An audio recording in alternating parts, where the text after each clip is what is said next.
Namo Buddhaya. The Satasahasrika Prajnaparamita Sutram, the large sutra on perfect wisdom, the chapter 55th, the exposition of the forsaking of discrimination, the full understanding at its summit, the characteristics, hit. The characteristics of contemplating all dharmas is similar to a dream. The characteristic of not producing a thought of longing for the level of the disciples. Thereupon the Lord said to the Venerable Subhuti, moreover, Subhuti, for the Bodhisattva, the great being, even in his dreams, the level of a disciple or Pratyekabuddha or anything that belongs to the triple world doesn't become an object of his longing or appears advantageous to him. He beholds all dharmas as like a dream, like an echo, etc., to like a magical creation, but he doesn't realize his escape from this illusory world.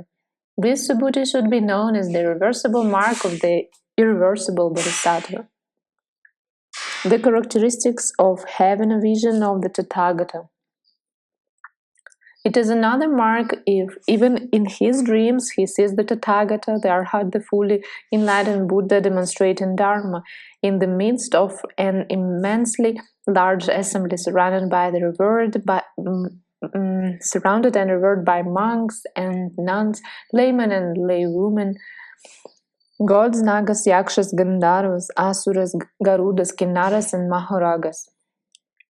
Having heard this Dharma, he dwells so as to win the assurance that he will come to understand its meaning as one who makes progress towards the Dharma and its logical sequence, who makes progress in conformity with that Dharma and who courses in its logical sequence.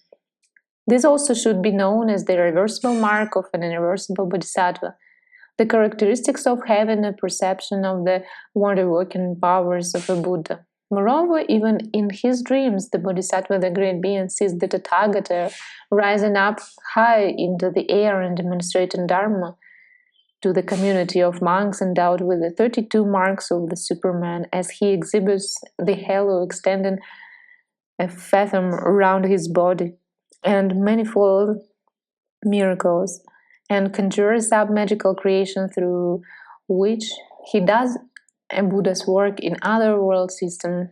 This also, Subhuti, should be known as the reversible mark of an irreversible Bodhisattva.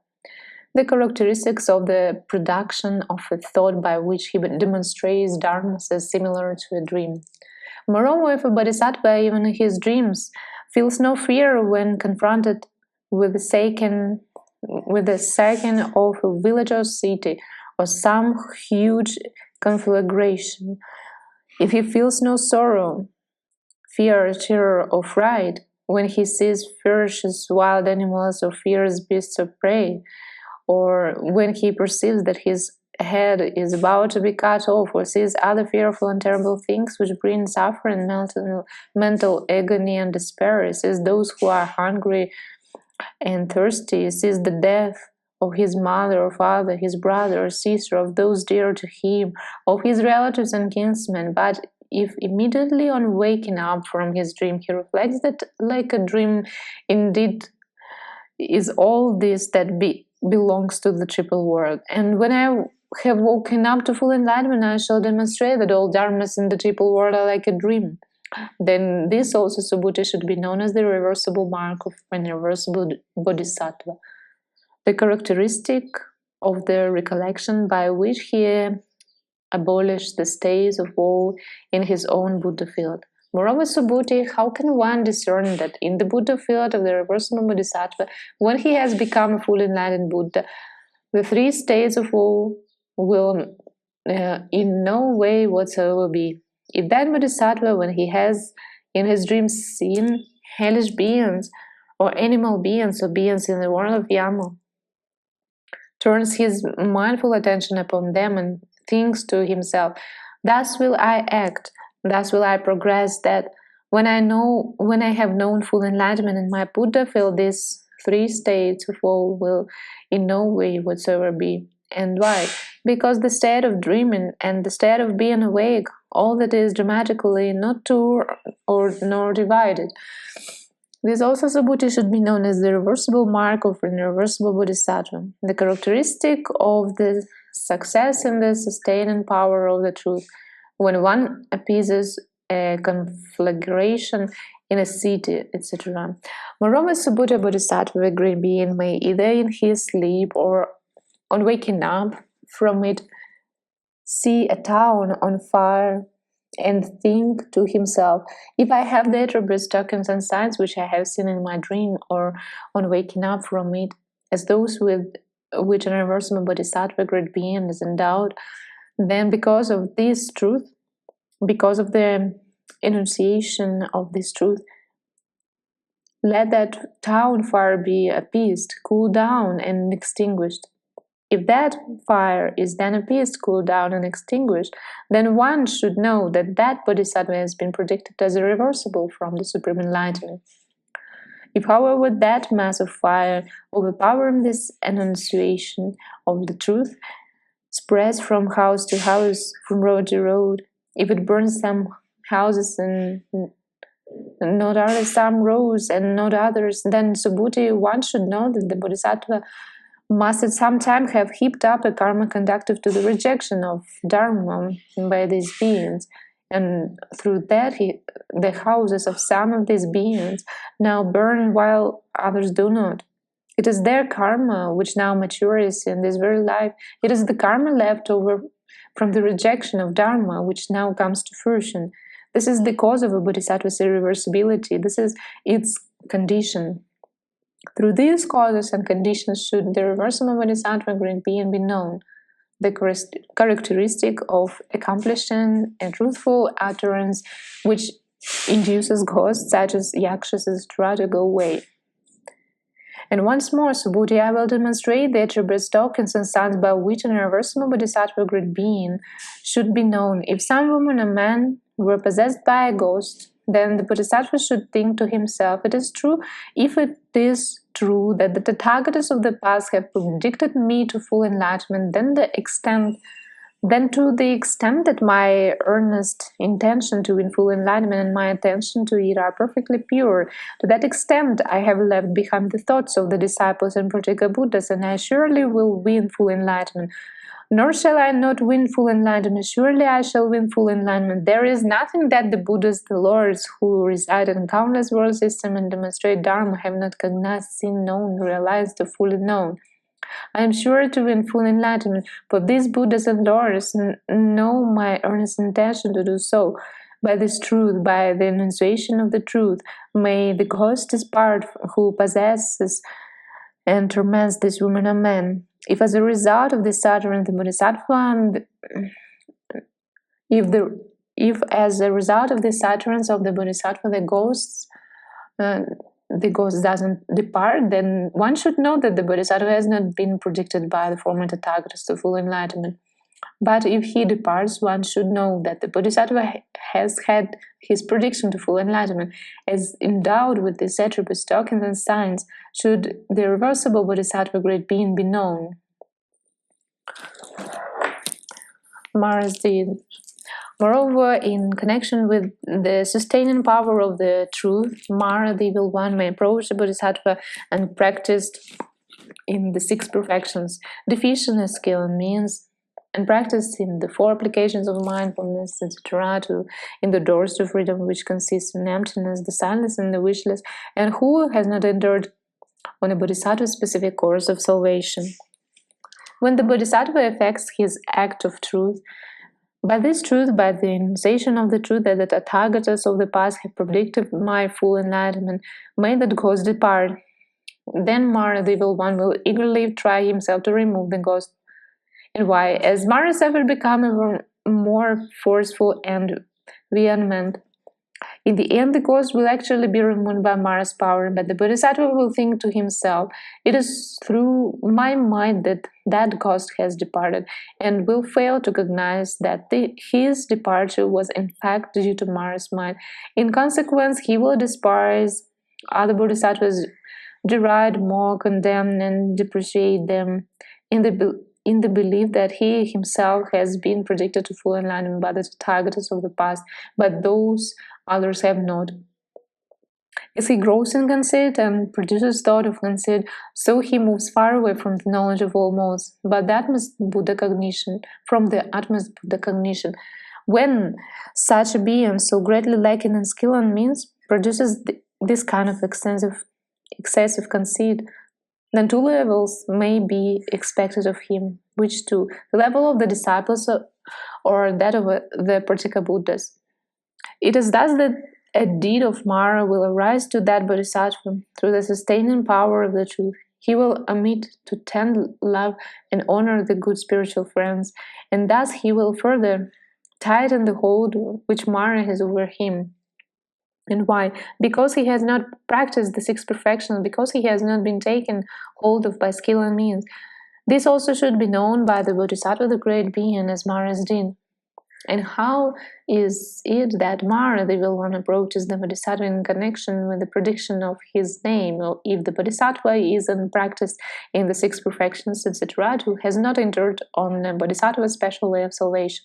Here Subhuti Mara, the will one approaching the Bodhisattva in some guise or other will say to him, "You, son of good family, have by the Tathagata been predicted to the supreme enlightenment. This is your name, the names of your mother, father, brother, sister, friends, relatives, kinsmen, and relations."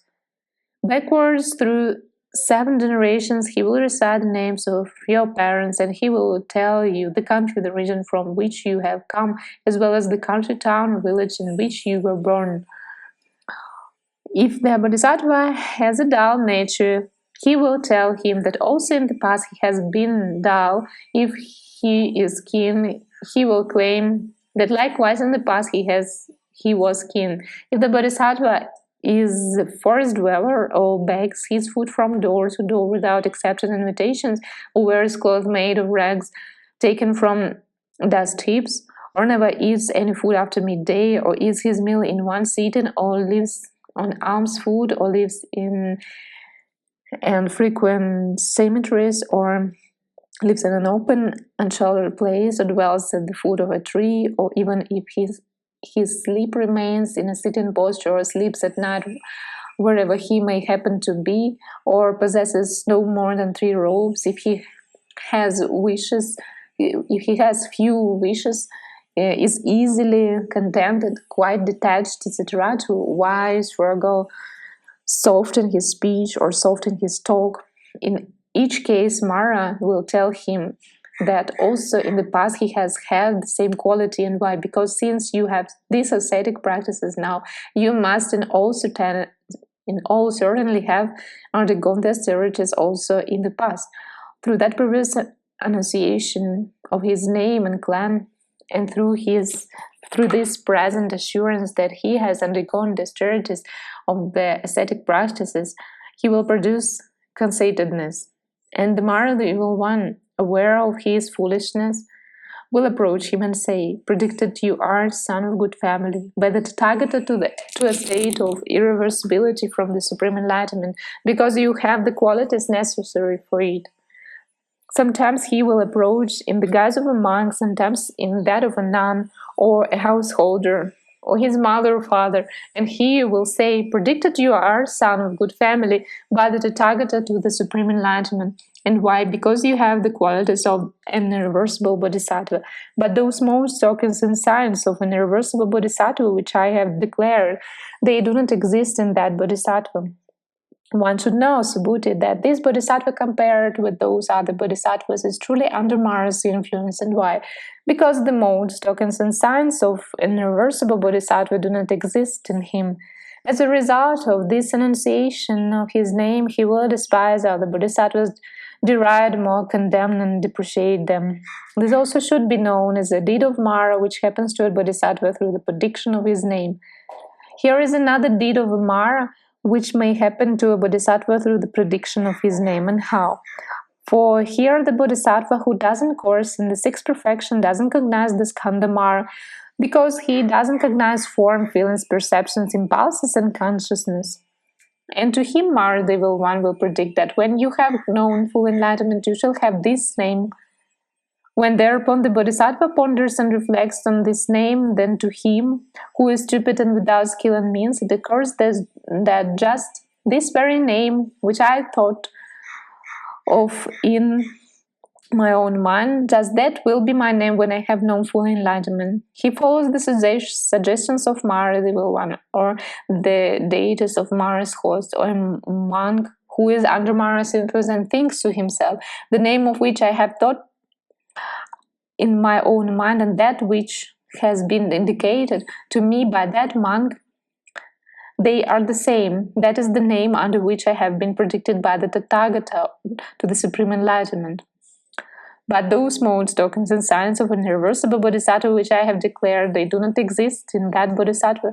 Devoid of them, he will, as a result of this enunciation of his name and prediction, look down on the other Bodhisattva's great being. Through his contemptuousness, he remains far from full enlightenment. Of him who is lacking in skill and means, in perfect wisdom and in the good spiritual friends, 2 levels should be expected, that of a disciple or Pratyekabuddha. Or alternatively, he will only after erring and wandering about in samsara for a long time, for a good long time, know full enlightenment thanks to this very perfection of wisdom. But if the Bodhisattva doesn't repeatedly win good spiritual friends to observe, obey, and honor, and if in his new incarnation he doesn't censure his former ideas and see their errors, then only 2 levels can be expected of him, that of a disciple or Pratyekabuddha. Among the monks who follow the vehicle of the disciple, anyone guilty of any of the 4 capital offenses ceases to be a monk, a Shramana, or a son of a Shakya, and cannot while in this body gain any of the 4 fruits of the Shramana. More serious still are the ideas associated with the conceitedness which a Bodhisattva has because of the enunciation of his name, and which makes him despise other Bodhisattvas and look down on them. In this way, subtle deeds of Mara take place as a result of this enunciation of the name. Not only more serious than the 4 capital offenses, but even than the 5 deadly sins, are these considered ideas which stem from the enunciation of the name. Moreover, by way of declaring the virtues of detachment, Mara, the evil one, approaches the Bodhisattva and says, the Tathagata has spoken in praise of detachment. But I, Subhuti, do not speak of the detachment of a Bodhisattva in the way of his residing in the remote forest, in forest jungle, or in faraway places. Subhuti. What then is a Bodhisattva's detachment, if it is different from his residing in the remote forest, in forest jungle, or in faraway places? The Lord. If a Bodhisattva becomes detached from attentions associated with the disciples and Pratyekabuddhas, then he dwells detached through not in the remote forest jungle, or faraway places. If he dwells day and night in the detachment which I have enjoined, then the Bodhisattva dwells truly detached. And the detachment which I have enjoined for the Bodhisattvas differs from that which Mara, the evil one, recommends, and which consists in residing in the remote forest, in forest jungle, in faraway places. He who is contaminated by the detachment, who is not lacking in the attentions associated with the level of the disciples and Pratyekabuddhas, who doesn't apply himself to the perfection of wisdom, he will not fulfill the knowledge of all modes. His attentions are by no means perfectly pure, and yet he looks down on those other bodhisattvas who dwell near a village, although their attentions are perfectly pure and uncontaminated by disciple thoughts, Pratyekabuddha-thoughts, or any other ideas, and they have reached the full comprehension of the trances, emancipations, concentrations, attainments, and superknowledges. But that bodhisattva who has no skill and means, though he may spend up to hundreds and thousands of niyutas of kotis of years or more in wild forests, hundreds of miles wild, with no other company than beasts of prey, deer and birds, thieves and outcasts, snakes, Rakshasas, and a few stray hunters, he will still not recognize this detachment by which bodhisattvas dwell as having set out with earnest intention, but contaminated in that bodhisattva and polluted when he leans on this kind of detachment, clings to it and is abandoned, He will not gladden my heart with such thoughts as these, but that which I have declared to be the detachment of Bodhisattvas that doesn't appear in him who is endowed with this kind of detachment. And why? Because he is without it, and to him Mara, the evil one standing higher up in the air, will say, well done, son of good family, this is the true detachment which the Tathagata has declared, do well in it.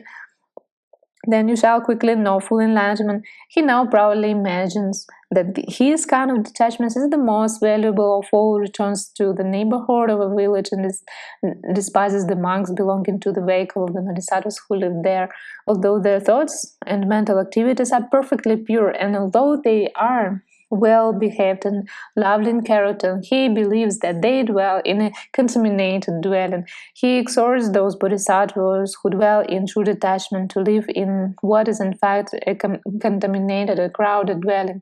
But those who live in a contaminated dwelling, he credits with dwelling in detachment and feels respect for them. But where he ought to feel respect, there he feels pride. And why? Because he imagines ghosts exhort me, ghosts inform me. How can this happen to one living near a village? It is that the Bodhisattva despises are the sons of good family who belong to the Bodhisattva vehicle. This person should be known as an outcast among Bodhisattvas, a defamer of Bodhisattvas, a counterfeit Bodhisattva, a thief of the world with his cosmen and asuras in the guise of a Shramana. Sons and daughters of good family who belong to the vehicle of the Bodhisattvas should not tend love or honor such a person. And why? Because, Subhuti, he must be regarded as greatly conceited. The characteristic of courageously advantaging on one's own initiative to the higher knowledge and of tending the good spiritual friend.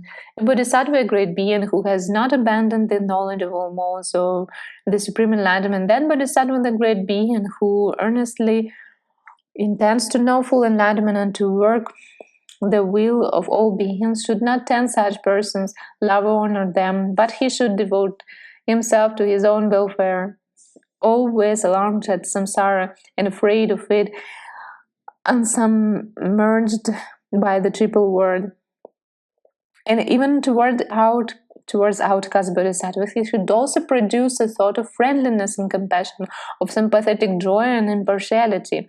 He should produce a thought, thus I will act that in future all these faults of mine shall in no way whatsoever either happen to be produced, and if they should be produced, I will train myself to quickly forsake them.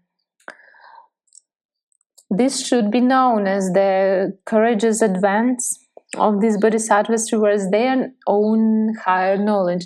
Furthermore, the bodhisattva, the great being who earnestly intends to know the full Atma's right and perfect enlightenment, should tend, love, and honor the good spiritual friends. Subhuti. Who then, O Lord, should be known as the good spiritual friends of the Bodhisattvas, the great beings, the Lord. The Buddhas, the Lord, should be known as the good spiritual friends of the Bodhisattvas, the great beings, and so should the Bodhisattvas, the great beings, and also the disciples, and so should those who tell them about the six perfections. Moreover, the six perfections should be known as the good spiritual friends of the Bodhisattvas, the great beings, and so should the four applications of mindfulness, etc., to the 18 special Buddha Dharmas, and also such as the reality limit of and the Dharma element. Moreover, the six perfections should be known as the teachers of the Bodhisattvas, the great beings. They are the path, the light, the torch, the illumination, the intelligence, the sagacity, the wisdom. The six perfections are the protection of the Bodhisattvas, the great beings. They are refuge and final relief. They are the parents of the Bodhisattvas, the great beings. The four applications of mindfulness should be known as the teachers of the Bodhisattvas, the great beings, etc., to the knowledge of all modes, is conducted to the forsaking of all the defilements together with their residues. And why? These dharmas, which constitute the wings to the enlightenment, were the parents also of those Buddhas and Lords who were Tathagatas in the past period. They will be parents of those Buddhas, Lords who will be Tathagatas in a future period. And they are also the parents of those Buddhas and Lords who just now in the world system in the 10 directions stand hold and maintain themselves. And why?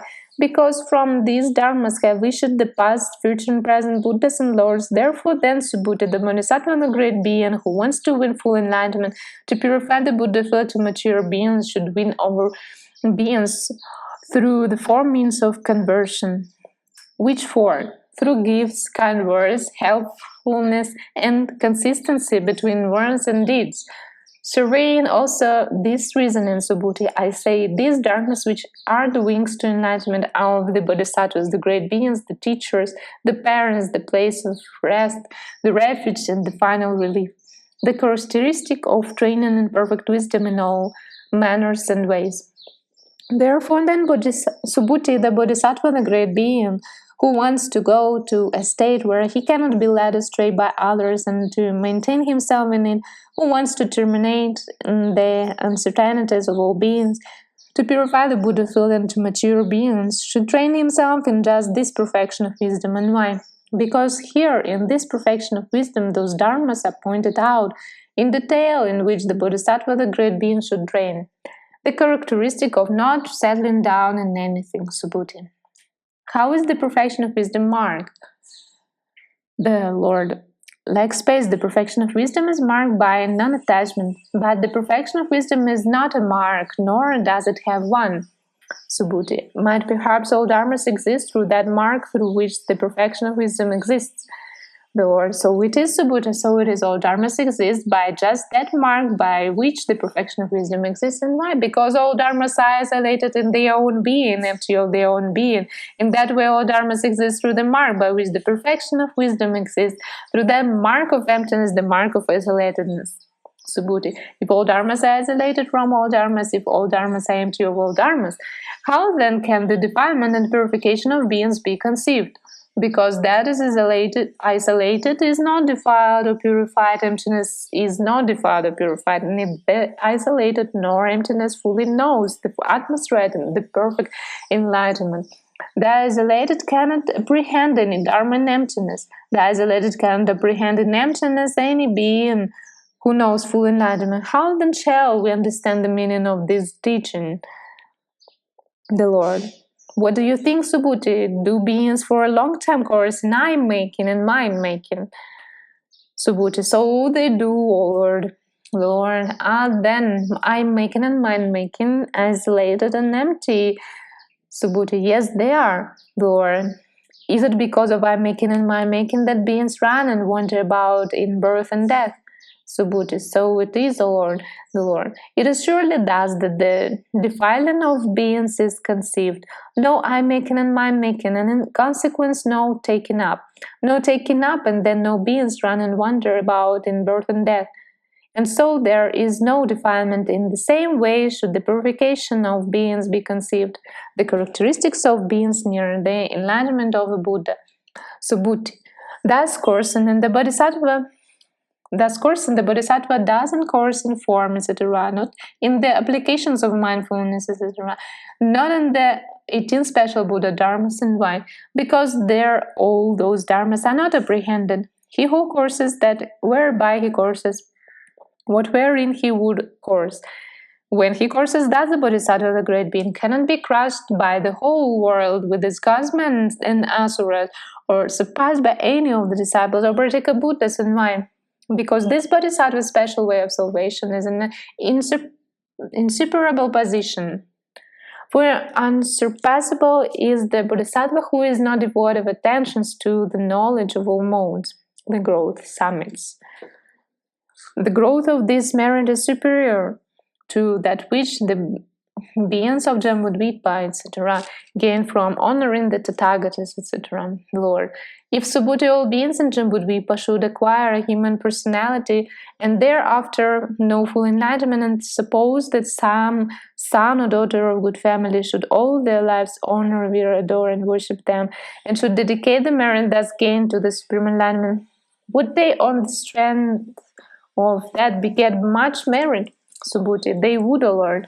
The Lord, A greater merit does that son or daughter of good family beget who demonstrates the perfection of wisdom to others and dwells in attentions associated with it. Likewise, if a son or daughter of good family should establish all beings in the great Tricity cosmos, after they have acquired a human personality in the 10 paths of wholesome action, in the 4 trances, the 4 unlimited, the 4 formless attainments, etc., to in the fruit of extreme winner, etc., to in Pratyekabuddha-hood and in full enlightenment, and would dedicate the merit thus gained to the supreme enlightenment, would they on the strength of that beget much merit? Subhuti, and they would over a great merit does that son or daughter of good family beget who demonstrates the perfection of wisdom to others and dwells in attention associated with the knowledge of all modes. He then reaches a cognition where he becomes worthy of the donations of all beings. And why? No other being such as a dwelling as the Bodhisattva, the great being, except, of course, the Tathagata.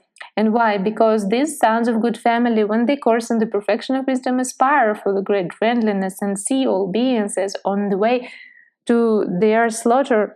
They aspire for the great compassion. Dwelling in that dwelling, they rejoice with a great sympathetic joy and aspire for the great sympathetic joy, but they do not become intimate with that sign, but acquire the great impartiality.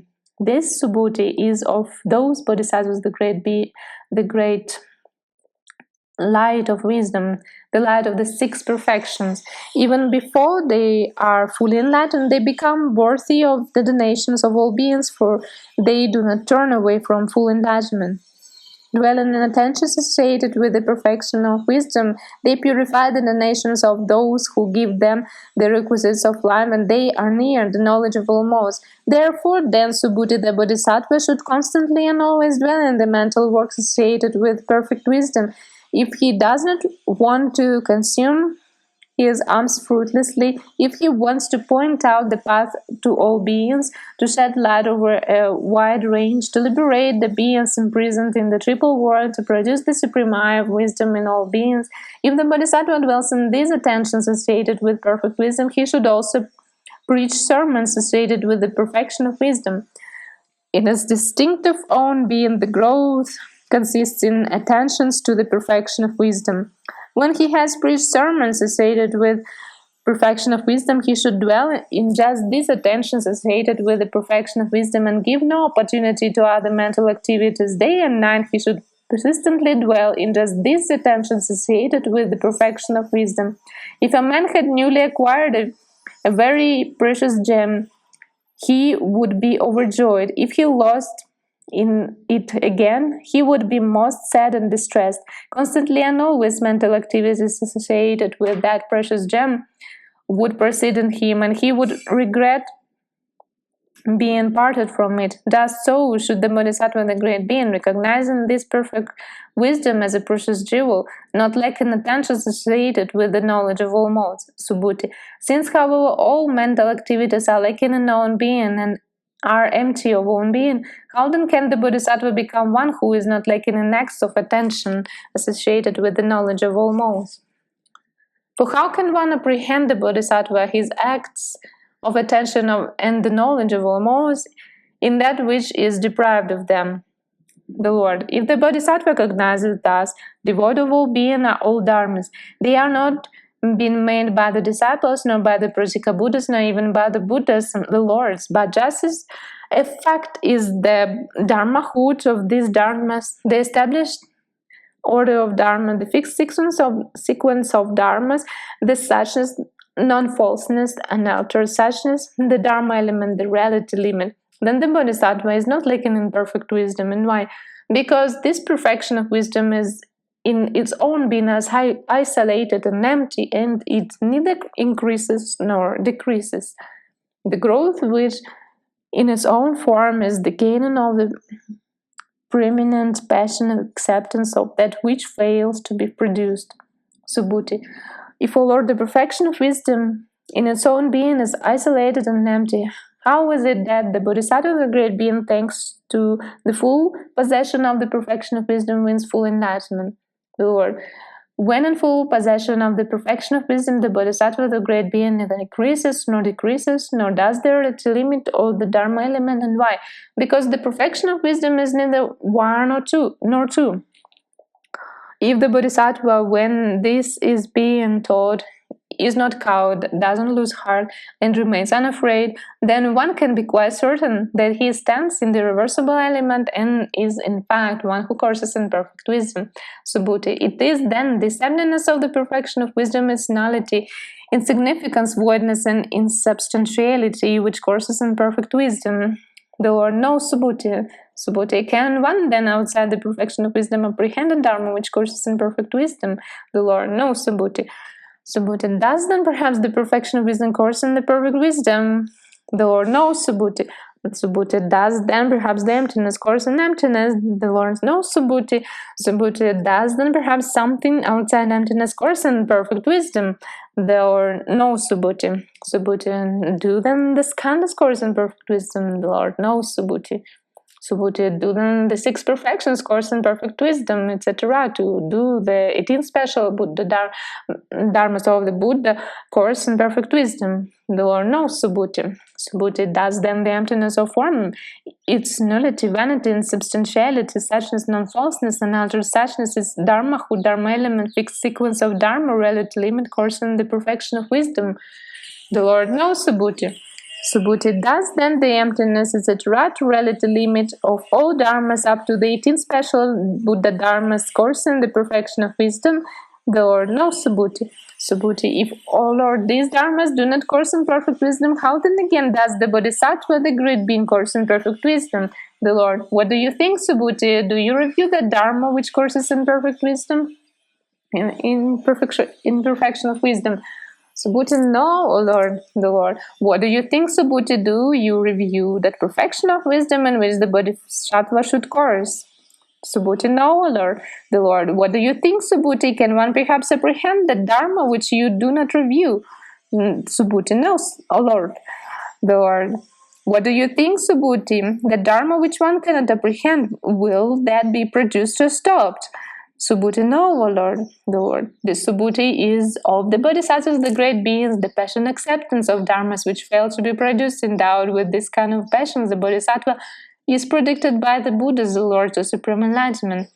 He is bound to progress to the Tathagata's grounds of self-confidence and his analytical knowledges. When he thus courses, thus strives and struggles, then it is quite impossible that the Bodhisattva should not reach the cognition of the supremely enlightened Buddhas, the great cognition, the cognition of the knowledge of all modes. And why? Because that Bodhisattva has attained the passion acceptance of dharmas which fail to be produced, and he cannot lose any of these dharmas until he has known full enlightenment.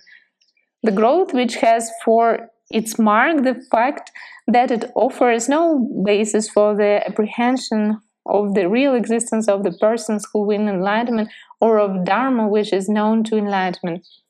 Subhuti.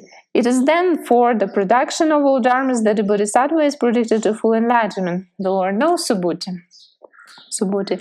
Is it then for the non-genesis of all dharmas that the Bodhisattva is so predicted? The Lord knows Subhuti. Subhuti. Is it then for neither genesis nor non-genesis that he is so predicted? The Lord knows Subhuti.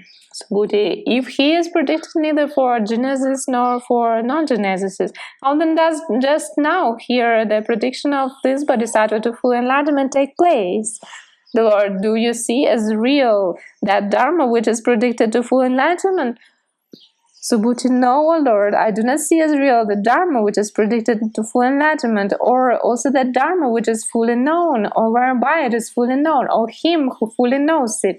The Lord, so it is, Subhuti, so it is. When he doesn't apprehend all dharmas, it doesn't occur to the Bodhisattva, I will fully know. Through this Dharma, I will fully know. This one will fully know. And why? Because all these discriminations do not exist in the Bodhisattva who courses in perfect wisdom. And why? Because the perfection of wisdom doesn't discriminate. This is the end of 55th chapter of the large Sutram Perfect Wisdom, the Satasahasrika Prajnaparamita Sutram.